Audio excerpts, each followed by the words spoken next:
Olá, cursistas! Sejam bem-vindos à unidade 2 da disciplina de História e Filosofia da Educação Matemática, intitulada História da Educação Matemática, Formação Docente, Saberes e Obstáculos. Nessa unidade, os nossos objetivos principais são conhecer os aspectos políticos, epistemológicos e pedagógicos presentes na formação docente de matemática, além de compreender a transposição didática como mediadora da transformação do saber científico em saber escolar e reconhecer e diferenciar os obstáculos didáticos e os obstáculos epistemológicos para a matemática. Desta forma, os principais tópicos desta aula são aspectos políticos, epistemológicos e pedagógicos da formação do docente de matemática. Também discutiremos sobre a transposição didática e sobre os obstáculos didáticos e os obstáculos epistemológicos.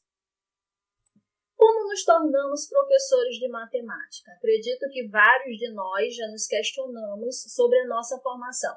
Como é que a gente se torna um professor de matemática e como é que um professor de matemática foi sendo formado ao longo dos tempos? No início do século XX, a formação do professor de matemática era basicamente na escola secundária.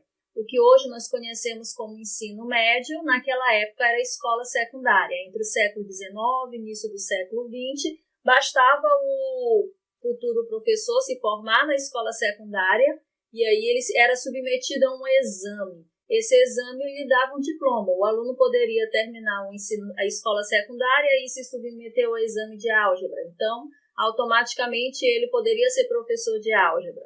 Ou então, ele poderia se submeter a um exame de aritmética e aí, se fosse aprovado, ele automaticamente poderia lecionar a disciplina de aritmética. É interessante destacar que aqui no início do século XX, a maioria dos professores também poderiam ter uma formação militar, principalmente na Escola Militar do Rio de Janeiro. Então, essa pessoa que se formava na escola militar, ou em matemática, ou em engenharia, ela também poderia ser professor de matemática.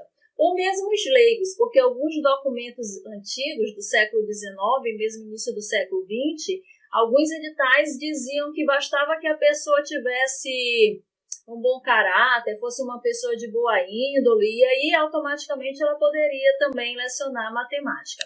Grandes escolas no final do século XIX, início do século XX, foram bastante importantes para a formação desse professor de matemática no Brasil, como o Colégio Pedro II e a Escola Nacional de Engenharia. E o tempo vai passando e nós temos aí, em 1934, a formação, agora sim, de bacharéis em matemática pela Faculdade de Filosofia, Ciências e Letras da USP. É interessante notar que a faculdade não era de matemática, e sim de filosofia. Em 1939, a gente já tem aí agora a licenciatura em matemática, só que agora pela Faculdade Nacional de Filosofia da Universidade do Rio de Janeiro, do Brasil do Rio de Janeiro. Interessante mais uma vez notar que a faculdade continua a ser de filosofia e não de matemática. A faculdade de matemática, universidades de matemática no Brasil, elas têm um forte desenvolvimento a partir da década de 70, quando são criados a maioria dos cursos de matemática no nosso país. A gente chega aí ao século XXI com grandes expectativas com relação à formação desses professores de matemática. Interessante notar que a gente estava comentando sobre professor de matemática, mas quando eu falo de professor que ensina matemática, ao longo do tempo nós também tivemos aí a formação dos profissionais, principalmente nos cursos normais, nas escolas normais, no magistério, até chegar aos cursos de pedagogia. Então hoje nós temos duas vertentes, dois profissionais que trabalham com o ensino da matemática. O professor de matemática, aquele que é licenciado em matemática, e o professor que ensina matemática, que é aquele que fez o curso de pedagogia ou então que tem o antigo magistério. Hoje nós temos vários desafios. Desafios daquele profissional que ensina matemática. Nós temos os desafios que estão entre aquilo que a gente sabe, os saberes da nossa experiência profissional, o meu saber enquanto professor de matemática, e os desafios da sociedade atual. que conta aí com a evolução da tecnologia, o progresso científico, as mudanças sociais e culturais. Então, entre erros e acertos, o professor que ensina matemática, ele precisa ter algumas compreensões. Ou eu, professor, eu preciso compreender o pensamento do meu aluno, preciso entender as ideias, as dificuldades de aprendizagem, preciso compreender a influência do meio social sobre esse aluno, a cultura dele, a questão da afetividade no ensino da matemática, a motivação e as interações. Para isso, eu, professor de matemática, preciso conhecer as estratégias, os recursos de ensino, conhecer as propostas curriculares, que são documentos que norteiam a educação em toda uma instituição escolar, ou então uma rede de ensino, uma secretaria de ensino, conhecer as teorias da aprendizagem tão estudadas pela pedagogia e que nós, professores de matemática, precisamos conhecer para que a gente possa mudar, modificar, moldar a nossa prática em prol do nosso aluno. Precisamos conhecer os contextos, a escola, a sala de aula, o laboratório, onde é que eu trabalho, o que é que vai acontecer na minha sala de aula, quais são os recursos que eu tenho, como é que eu preciso melhorar, o que é que eu preciso saber para melhorar a minha aula. Então, são desafios do professor de matemática nos dias atuais. Além de que o professor precisa compreender que não existe só uma matemática, existem várias matemáticas, existe a matemática das várias etnias, dos gêneros, matemáticas que muitas são discriminadas. E aí o professor precisa conhecer um pouco de etnomatemática, que inclusive vai ser uma das disciplinas do curso de vocês. E a história da matemática, que nós já estudamos na unidade 1, é ela que vai nos dar suporte para que a gente conheça as origens das ideias matemáticas. É nessa relação de ensino e aprendizagem que nós vamos buscar lá nas teorias de aprendizagem, no caso, várias teorias com relação à didática, várias teorias com relação a como ensinar, como aprender matemática. Uma delas que a gente destaca bastante aqui na nossa disciplina é a transposição didática, que foi um conceito criado em 1975 e só foi difundido na área das ciências experimentais e da matemática por Chevallard em 1985.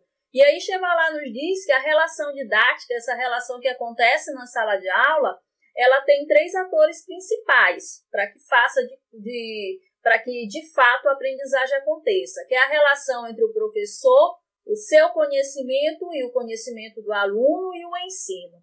Então, Chevallard, ele nos diz que na sala de aula, na escola, o professor de matemática ele vai ter aí 3 saberes. Ele tem o saber sábio, que é aquele saber científico, acadêmico, que pré-existe ao saber a ensinar, ou seja, esse saber científico, ele vem da academia.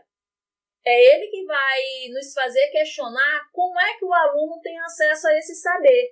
Como é que o meu aluno vai compreender aquilo que eu aprendi na universidade?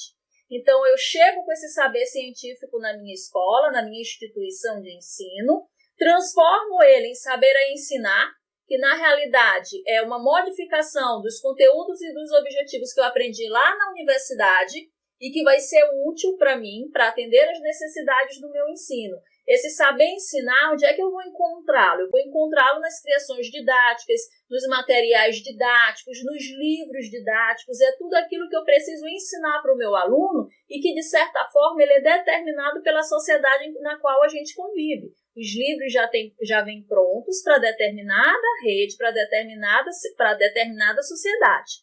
Então, eu tenho aquele saber que eu aprendi na universidade, vou vê-lo como um saber a ensinar a partir dos livros didáticos para poder transformar em saber ensinado, que é aquele que recontextualiza o saber científico e o saber a ensinar. E que não pode ser apenas uma simplificação dos conhecimentos científicos que eu aprendi na universidade, porque senão vai criar uma distância gigantesca entre universidade e escola. Então, esses 3 saberes são apresentados por Chevallard na teoria da transposição didática. Nesse passo a passo de transformar aquilo que eu aprendi na universidade, utilizar os livros didáticos e fazer chegar na escola, eu encontro muitos obstáculos. E os obstáculos eles são bastante estudados por Bachelard. Bachelard nos fala de vários obstáculos, eu destaco aqui 2, que no caso são o obstáculo epistemológico, que é aquele obstáculo que nos fala sobre o espírito científico, nos impede de opinar sobre as questões que não entendemos.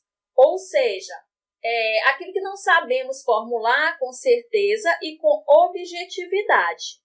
E também temos o obstáculo didático, que são as barreiras na ação de ensinar, de conduzir uma situação de maneira coerente que contribua para a aprendizagem. O que eu posso dizer? Que o primeiro obstáculo em que a gente precisa superar é o da opinião, já que a gente pensa mal e acha assim, eu não sei isso, como é que eu vou ensinar? Então, o primeiro obstáculo é a minha opinião, o que é que eu sei de fato?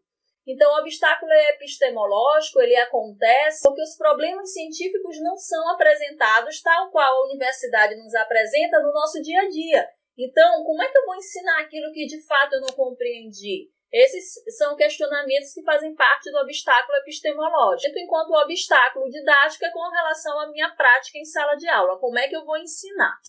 Então, o Bachelard nos deixa claro que esses obstáculos eles vão ser resolvidos a partir do momento em que a gente busca mais conhecimentos. Por isso, eu trago para vocês aqui algumas referências com relação aos elementos de história da educação matemática que são apresentados pelo professor Garnica, a transposição didática pelo professor Cristiano Muniz, e outros livros também que nos ajudam a compreender os nossos erros, os nossos acertos, os nossos obstáculos, como é que a gente ensina, como é que o aluno aprende, que são os livros do professor Irã, do professor Nilson José Machado. Trouxe também aqui o livro Concepções de Matemática de Professores em Formação, do professor Raimundo Castro, que é o coordenador do nosso curso. O livro Caminhos para a Melhoria do Ensino da Matemática, que é um livro que eu organizei junto com o professor Carlos André, que trata de diversas práticas e reflexões sobre o ser professor. Então, nós, professores, precisamos estar a parte de tudo que acontece no Brasil com relação à educação matemática para conhecermos e discutirmos e refletirmos sobre a prática docente. E aí devemos discutir desde a história da nossa formação até como nós ensinamos nos dias atuais. Eu destaco aí para vocês alguns sites, como o site da SBEM, que é a Sociedade Brasileira de Educação Matemática, o site da Sociedade Brasileira de História da Matemática, o site Matemática Humanista, o site do GEMAT Brasil, que é uma associação que hoje pesquisa e estuda sobre a história da educação matemática no nosso país. Além de várias revistas, a gente tem inúmeras revistas, eu trouxe 3 aqui para vocês, mas são inúmeras as revistas. E aí eu concluo essa segunda unidade que nos fez refletir sobre como o professor se formou ao longo do tempo, até sobre quais são os principais desafios de ser professor de matemática em dias atuais, que é um texto de Alice no País das Maravilhas. Alice, por favor, como devo fazer para sair daqui? O gato, depende muito para onde você quer ir. Alice, para onde não tem importância. Gato, então não tem importância o caminho que você tomar. Então que fica aqui a reflexão. Que professor de matemática você quer ser? O professor lá do século XIX, o professor do século XX ou o professor do século XXI? Mas se você quer ser o professor do século XXI, que professor é esse?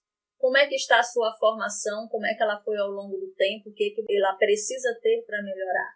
Que matemática você vai levar para a sala de aula? São questionamentos em que, quando a gente aprofunda o nosso conhecimento, as nossas leituras com relação à história e à filosofia da matemática, com certeza nós vamos encontrar várias respostas. Eu digo várias porque elas não são únicas. Concluo aqui, deixando aqui mais uma vez o meu e-mail pessoal e o Facebook Educadores Matemáticos do Maranhão.